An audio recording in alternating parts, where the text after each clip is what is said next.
लोकसभा चुनाव के आखिरी चरण का मतदान जैसे ही खत्म हुआ तो सबकी नजर एग्जिट पोल पर आ टिकी है और जैसे ही एग्जिट पोल के आंकड़े आए विपक्षी गठबंधन के चेहरे खिल उठे।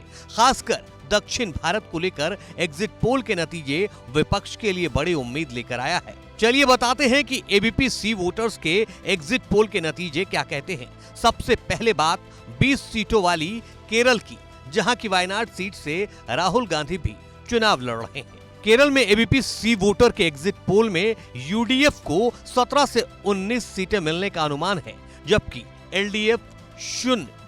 एलडीएफ का खाता भी नहीं खुला है और एनडीए के खाते में 1 से 3 सीटें जा सकती हैं। तमिलनाडु के 39 सीटों की बात करें तो यहां एनडीए के खाते में 0 से 2 सीटें आ सकती हैं, जबकि इंडिया गठबंधन के खाते में 37 से 39 सीटें आने का अनुमान है, जबकि एआईएडीएमके के खाते में 0 सीटें और अदर्स को भी कोई सीटें नहीं मिल रही हैं।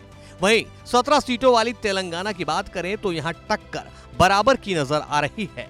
एनडीए को 7 से 9 सीटें मिल सकती हैं, जबकि इंडिया गठबंधन को भी 7 से 9 सीटें और अदर्स के खाते में 0 से 1 सीटें आ सकती हैं। तेलंगाना में तो मुकाबला टक्कर का दिख रहा है, लेकिन 25 सीटों वाली आंध्र प्रदेश में बीजेपी की अगुवाई वाली एनडीए को बढ़त मिलती नजर आ रही है।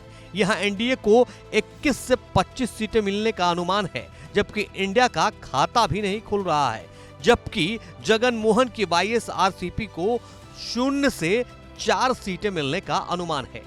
वहीं 28 सीटों वाले कर्नाटक में भी जेडीएस के साथ मिलकर बीजेपी फिर बड़ी जीत की ओर बढ़ती नजर आ रही है। सी वोटर के एग्जिट पोल ने अनुमान लगाया है कि एनडीए यहां 23 से 25 सीटें हासिल कर सकती है, जबकि इंडिया गठबंधन के खाते में 3 से 5 सीटें आ सकती हैं। यानी दक्षिण के इन 5 राज्यों की 129 सीटों पर नजर डालें तो इंडिया गठबंधन के खाते में 64 से 72 सीटें, जबकि एनडीए के खाते में 52 से 62 सीटें और अदर्स के खाते में 0 से 5 सीटें आ सकती हैं। यानी केरल, तमिलनाडु, तेलंगाना, आंध्र प्रदेश और कर्नाटक को मिलाकर देखें तो दक्षिण भारत की आधी से ज्यादा सीटों पर इंडिया गठबंधन की जीत नजर आ रही है। हालांकि हम आपको फिर बता दें कि ये सिर्फ एग्जिट पोल के अनुमान हैं, जो पोलिंग बूथ पर कुछ लोगों के बातचीत के आधार पर लिए गए हैं। एग्जैक्ट नतीजे 4 जून को मतगणना के दिन ही सामने आएंगे।